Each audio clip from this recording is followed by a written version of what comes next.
موت تک نہیں بولتے رہے تو ہم بھی موت تک نہیں بولیں گے. کہنے لگا جانتا ہوں اٹاوا کے رہنے والے. اس کے بعد میں اس نے کہا لسی پی لو, گرمی کا سیزن تھا.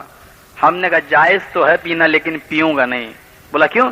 ہم نے کہا ہمارے یہاں کہاوت ہے جو جس کا نمک کھا لیتا پھر نمک حرامی نہیں کرتا. اگر آج میں آپ کی لسی پی لوں گا تو کل آپ کے خلاف نہیں بول پاؤں گا. بولا ہے ابھی بھی آپ کا ارادہ ہے میرے خلاف بولنے کا؟ میں نے کہا جب تک آپ نہیں بولیں گے گھبرائیے نہیں, تب تک میں بھی نہیں بولوں گا. ٹھاکر جی نے ہم سے 3 سوال کیے چلتے وقت. کہا مولوی صاحب آپ دھرتی کو ماتا کیوں نہیں کہتے, گنگا کو میاں کیوں نہیں کہتے, اور گائے کو ماتا کیوں نہیں کہتے؟ ہم نے کہا ٹھاکر جی پہلے تو میں یہ سمجھنا چاہوں گا منتری جی کہ آپ یہ ہندو دھرم اس کو ماں کیوں کہتا ہے؟ کہ وہاں یہ کوئی بات ہے؟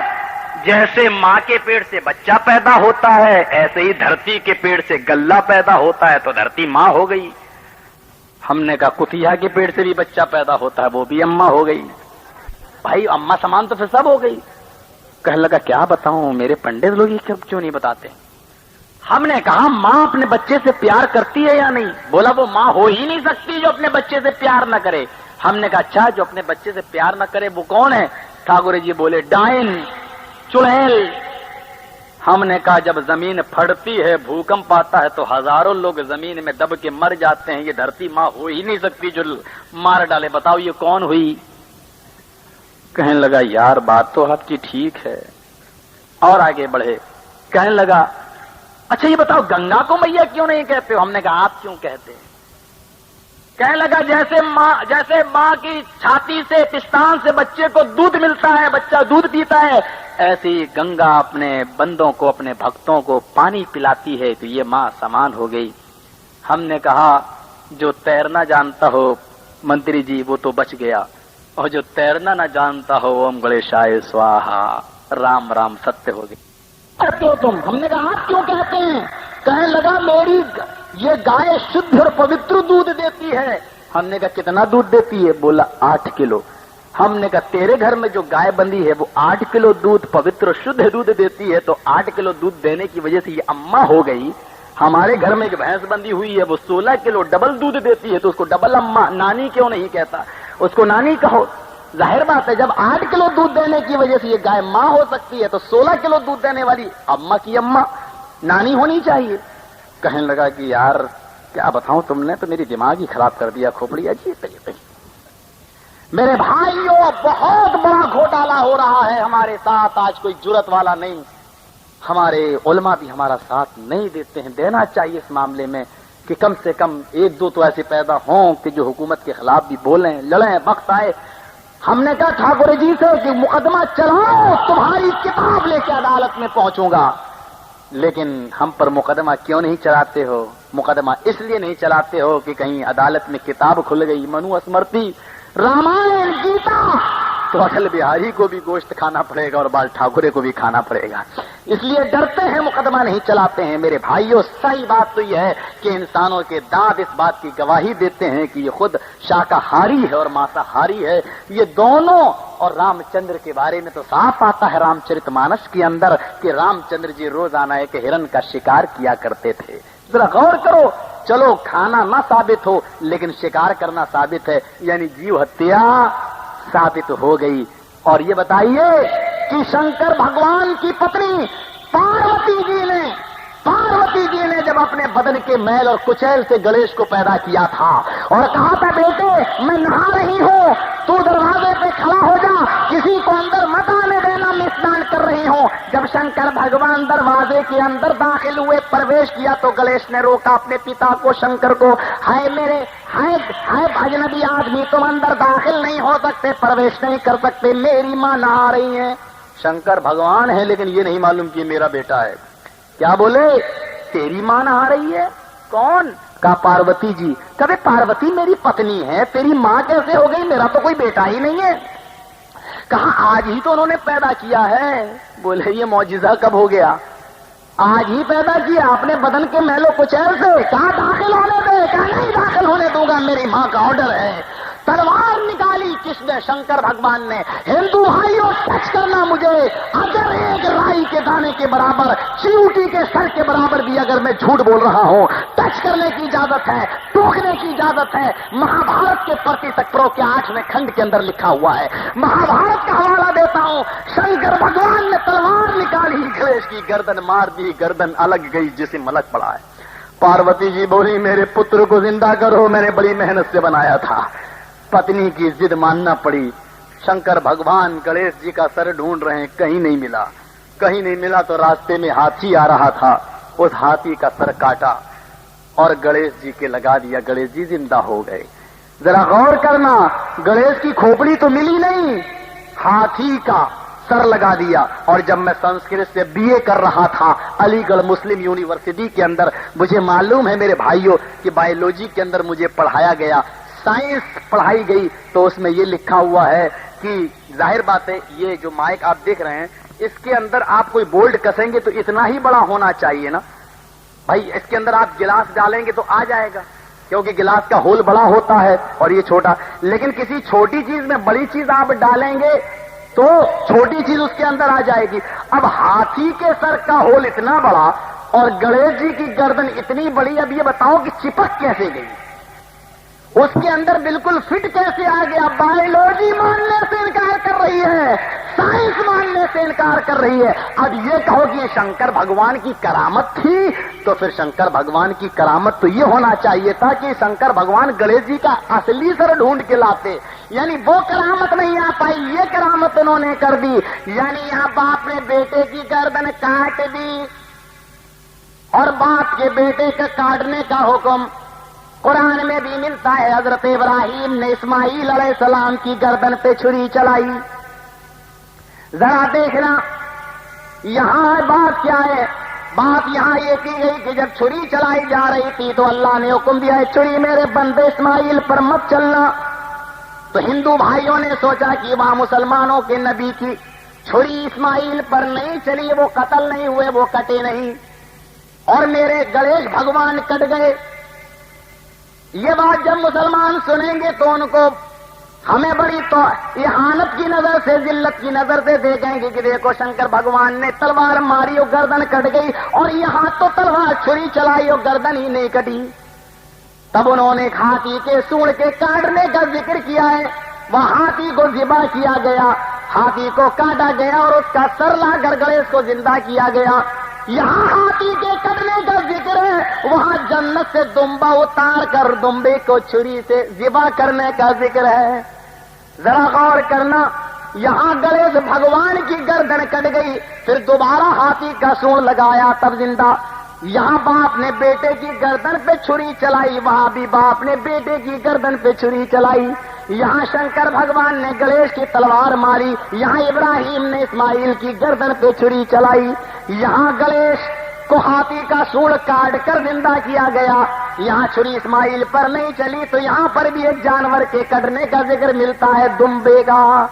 ذرا غور کرنا کہ ہمارے ہندو بھائیوں نے کتنا اصلی میں ڈالڈا ملایا ہے۔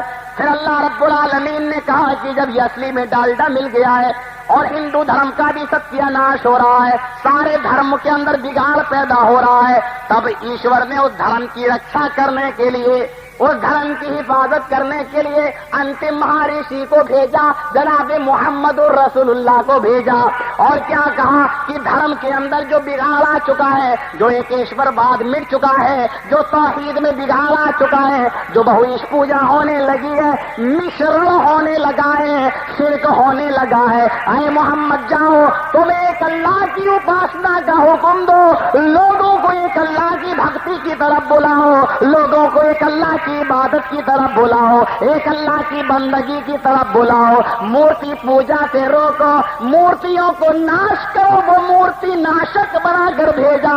اور مکہ میں 360 مورتیاں رکھی ہوئی تھیں، ابراہیم علیہ السلام کی، اسماعیل علیہ السلام کی، نوح علیہ السلام کی، حضرت یعقوب علیہ السلام کی، یوسف علیہ السلام کی۔ مکہ میں خانہ کعبہ میں 360 بت رکھے ہوئے تھے، وہ مورتی ناشک آیا، جناب محمد رسول اللہ اس مکہ میں آیا، محمد رسول اللہ نے 360 مورتیوں کو ناش کیا، مورتیوں کو توڑا، یوسف علیہ السلام کی مورتی کو بھی توڑا اور ابراہیم کی وہ مورتی کو بھی توڑا, اسماعیل کی مورتی کو بھی توڑا, سارے بتوں کو توڑ کر کہا اعبدوا اللہ, او لوگوں ایک ایشور کی تپسیا کرو, ایک ایشور کی اپاسنا کرو, ایک اللہ کی بھکتی کرو, ایک اللہ کی عبادت کرو. ایکم برہما دتیہ ناستے نناستے کنچن, ایک ہی برہما پوجیہ ہے, ایکم برہما ایک ہی برہما ہے, دتیہ ناستے دوسرا نہیں ہے, نہ ترتیہ نہ تیسرا ہے, نہ چتر نہ چوتھا ہے. ایک ہی ایشور کے سامنے اپنا ماتھا ٹیکو, ایک ہی اللہ کی بھکتی کرو. مہی دیوستے سوتو پرستوتی, وہی ایشور سمپورن پرشنساؤں کی یوگیہ ہے. ساری تعریفیں اسی اللہ کے لیے ہیں. اسی کو قرآن نے کہا الحمدللہ رب العالمین, ساری تعریفیں اس اللہ رب العالمین کے لیے ہیں. اسی کو وید نے کہا بسر دیامانا, اس اللہ کے لیے, اس ایشور کے لیے بسر دیامانا, جو دیا کرنے والا, جو کرپا کرنے والا, جو رحم کرنے والا ہے. اسی کو قرآن نے کہا الرحمن الرحیم, جو بڑا ہی رحم کرنے والا کرپالو دیاوان ہے. پھر اسی کو وید نے کہا نئے سپتھرائے آسمان, ایشور ہم کو سچے مارگ پہ چلا, ہم کو سیدھے راستے پہ چلا. اسی کو قرآن نے کہا اہدنا الصراط المستقیم, اے اللہ ہم کو سیدھے راستے پہ چلنے کی پریرنا دے, ہم کو سیدھے راستے پر چلا. قرآن نے آنے کے بعد بتایا کہ وید بھی, تمہارے وید بھی وہی شکشا دے رہے تھے, کیونکہ ہندو دھرم کے اندر بھی کوئی نہ کوئی نبی آیا ہے. یہ نہیں کہہ سکتے ہو آپ, اور ہو سکتا ہے کہ وید بھی آسمانی کتابیں ہوں. ہمارے بھائی ذرا 4 کتابیں آسمانی ہیں میں مانتا ہوں, تورات, زبور, انجیل اور قرآن, لیکن قرآن نے یہ نہیں کہا کہ اور آسمانی کتابیں نہیں ہیں. 1,24,000 لگ بھگ نبی آئے کم و بیش, تو کیا ان کو 4 ہی کتابیں دی گئی ہوں گی؟ زبر الاولین قرآن نے کہا ہے کہ ان سے پہلے بھی بہت سے رسول گئے اور ہم نے پہلے بھی کتابیں بھیجی ہیں. تو زبر الاولین پہلے لوگوں کو بھی ہم نے کتابیں دی. اور ہو سکتا ہے کہ ہندو دھرم تو سب سے پرانا دھرم ہے, سب سے پراچین دھرم ہے, سب سے اولڈ ریلیجین ہے, بہت پرانا مذہب, اور اس کے اندر بھی کوئی نبی آیا ہوگا. قرآن کہتا ہے وَلَقَدْ بَعَثْنَا فِي كُلِّ أُمَّةٍ رَسُولًا أَنِ اعْبُدُوا اللَّهَ, ہم نے ہر امت کے اندر ایک رسول بھیجا. قرآن کہتا ہے وَلِكُلِّ قَوْمٍ هَادٍ, ہم نے ہر قوم کے اندر ایک ڈرانے والا بھیجا. تو ہندوؤں کے اندر بھی کوئی ڈرانے والا آیا ہوگا. ہو سکتا ہے یہ شری کرشن اور رام چندر جی ڈرانے والے بنا کر بھیجے گئے ہوں, اور ہمارے ہندو بھائیوں نے ان کا نام بدل دیا ہو. تو یہ ڈرانے والے تھے, یہ ایشور کا راستہ بتلانے والے تھے, یہ اللہ کا ستیہ مارگ بتلانے والے تھے. اور آج ہمارے ہندو بھائیوں نے اس کو بدل دیا. ہندو بھائیوں, تمہاری کتاب اتھروید کے اندر لکھا ہے کہ کوئی بھی پنڈت اس وقت تک مرتا نہیں جب تک کہ وہ اپنے بیٹے کو انک ہی نہ کہہ دے, اپنے بیٹے کو کلمہ نہ پڑھا دے. آپ کی کتاب اتھروید کے 20ویں کانڈ میں لکھا ہے لا الہ ہرنے پاپن الا اللہ پرم پدم, تو جو چاہے سورگ تو جپے نام محمدم. ہے میرے بیٹے, مرنے سے پہلے تو لا الہ الا اللہ پڑھ لینا. کیا کہا؟ لا الہ ہرنے پاپن. ہے میرے بیٹے, مرنے سے پہلے تو لا الہ الا اللہ پڑھ لینا. ہرنے پاپن, تیرے سارے پاپ حرل ہو جائیں گے, مٹ جائیں گے, تیرے سارے پاپ ختم ہو جائیں گے. ہرنے پاپن الا اللہ پرم پدم, تو جو چاہے سورگ تو جپے نام محمدم. اگر جنت چاہتا ہے تو محمد الرسول اللہ کا نام لینے والا بن جا. اگر جنت چاہتا ہے تو محمد کی اطاعت کرنے والا, فرما برداری کرنے والا بن جا. میرے ہندو بھائیوں, بڑے پریم سے کہتا ہوں, تم میرے بھائی ہو. آپ کی کتاب کہہ رہی ہے, اور کیا کہتی ہے سنو گے؟ کتاب تمہاری, لکھنے والا پنڈت تمہارا, چھاپنے والی پریس تمہاری, کاغذ تمہارا, قلم تمہارا, سیاہی تمہاری, زبان مسلمان کی, زبان میری, کتاب تمہاری ہوگی اور پنڈت تمہارا ہوگا. اجیان ہیتو کرت محمد محمد اندھکارم ناشم ودھایم ہتدودیت وویک. او لوگو, محمد نامی آدمی دھرتی پر پدھارے گا. یجروید میں لکھا ہے کیا؟ محمد اندھکارم ناشم, محمد نامی آدمی آئے گا,